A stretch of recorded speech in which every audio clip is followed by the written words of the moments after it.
Good morning mga ka-BTV.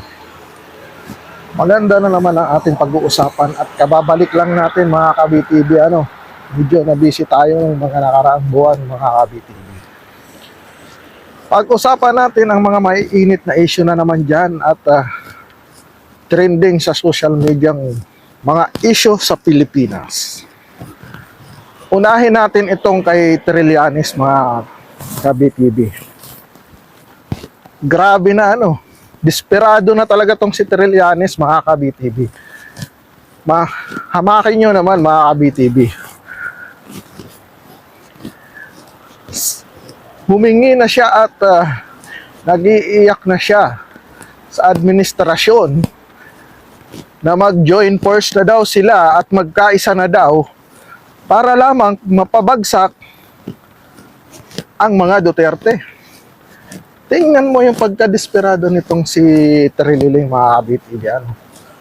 Sobra ng pagka-desperado. Tapos, ito pa nakakatawa mga ka-BTV. Itong mga Pinklawan, kumuha pa sila ng taong magpo-force or sabihin na natin campaign manager kung sino man ang patatakbuhin nila sa 2028, kinuha pa nila itong si Trillanes. Baka nakakalimutan nila mga ka-BTV, tumakbo to ng mayor sa Caloocan.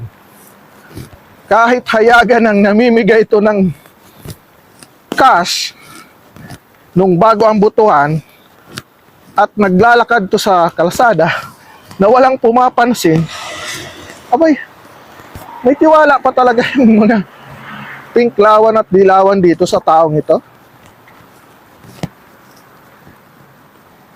Diyan mo mapapatunayan talagang pare-parehas to mga bobo, mga Pinklawan at Dilawan na to. Mga bobo talaga mga ka-BTV. Kasi hindi na nga nanalo ng mayor, tapos pinagkakatiwalaan pa nila na parang siya ang mamuno at magpatakbo ng grupo nilang Pinklawan at Dilawan. Samantalang sa pagka-mayor nga, hindi nga nanalo sa Caloocan. Nakita mo na. Tapos sasabihin niya pa mga ka-BTV na once daw ang Duterte or si BP Sara ang manalo sa 2028, ay wawasakin daw nito ang bansang Pilipinas. Tingnan nyo na. Nag-iisip ba tong si Trillanes mga ka-BTV? Tingnan nyo. Sinabi niya na pag si BP Sara daw ang manalo sa 2028, ay wawasakin ito ang Pilipinas.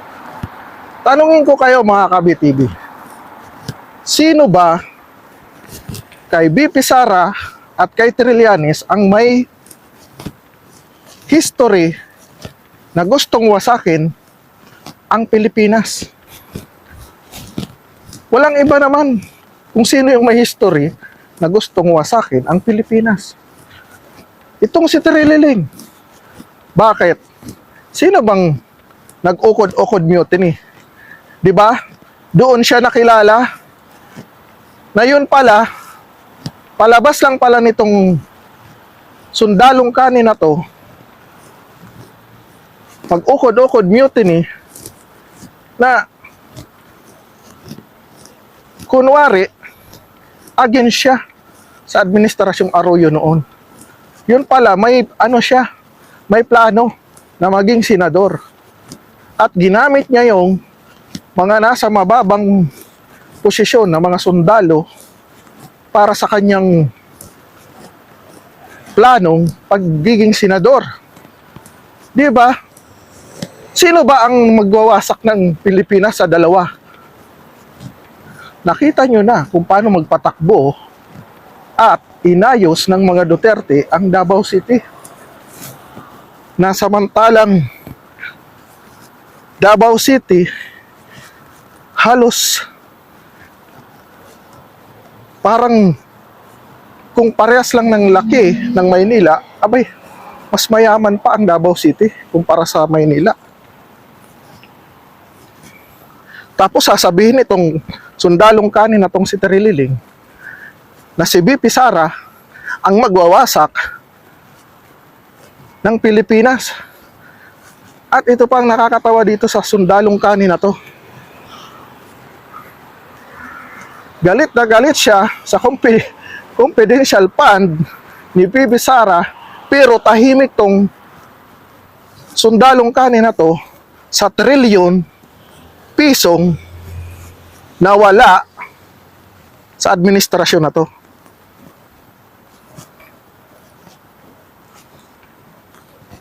Sa bagay, baka naman talaga, hindi lang baka, malamang itong si Terililing na to ay aso din ng administrasyon na to. Dahil nga, syempre, gano'n naman ang ugali nito eh. Kung sino yung nasa posisyon, didikit yan.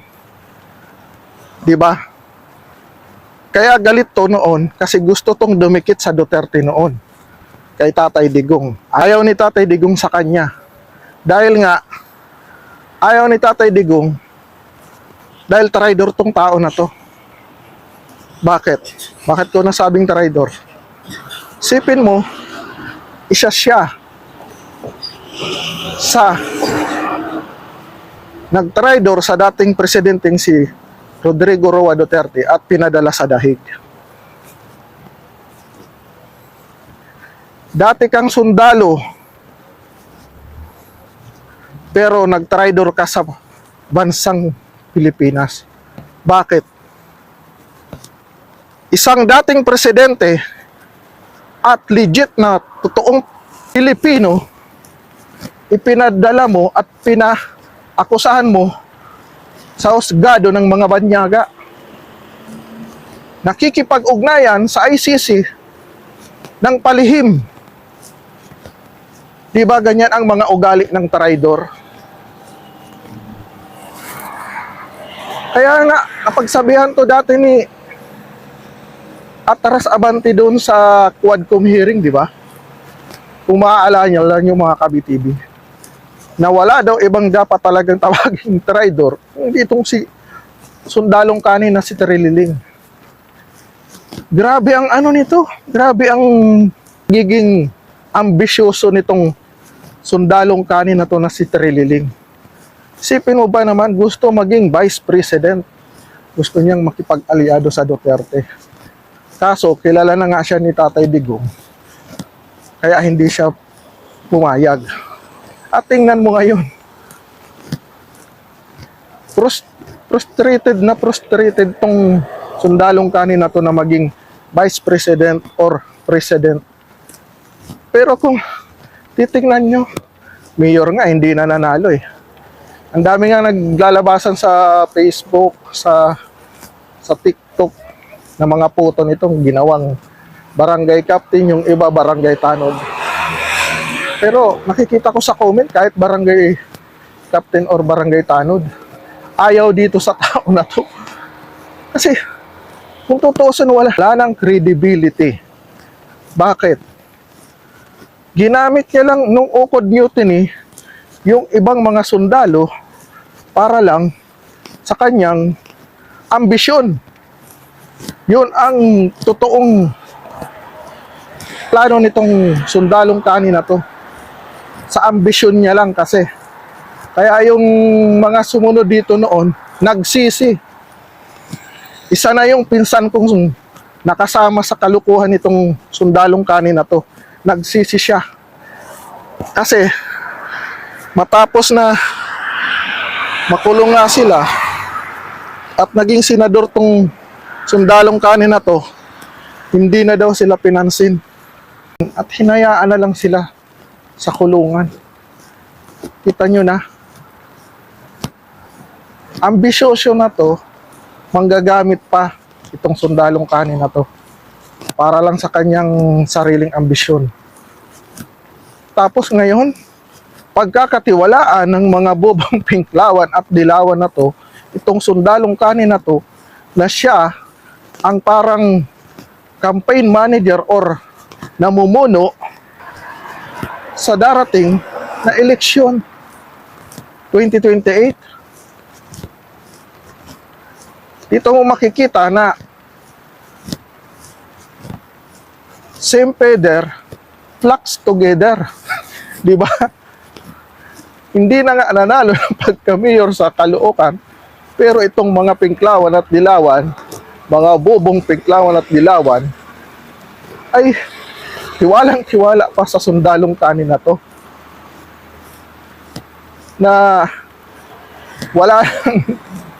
wala nang credibility, puro gawa-gawa ang mga ebidensya, di ba?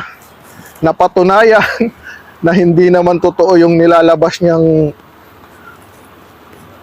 dokumento sa mga Duterte na mga bank account daw ng mga Duterte. Mismong AMLAC na ang nagsabi na hindi sila nagbigay. Di ba? Tapos pagtiwalaan pa ng mga pinklawan at dilawan itong sundalong kanin na to.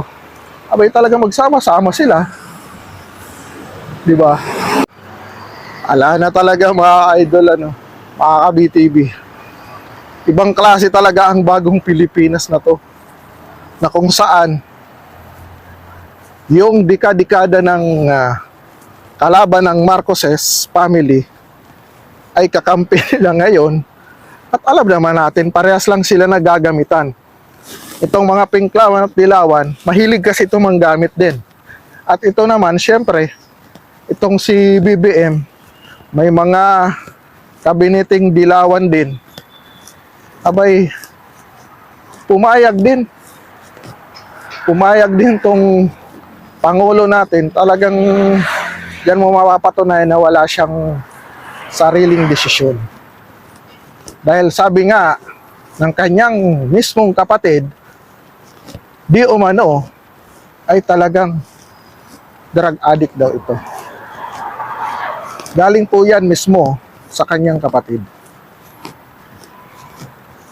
Kaya huwag na tayong magtaka kung ang pinklawan, dilawan at ang mga loyalista ay nag-join force na talaga. Dahil naniwala sila dito sa sundalong kanin na si Tarililing na kung tutuusin, wala nang credibility at nakakatawa na lang sa sobrang pagka-ambisyoso na maging vice president or maging presidente. Hanggang dito na lang mga ka-BTV. Always remember, God is good all the time. God bless us all. Ingat tayong lahat, lalo na sa mga kapwa ko OFW, saan man tayong sulok ng mundo naroroon. Bye-bye!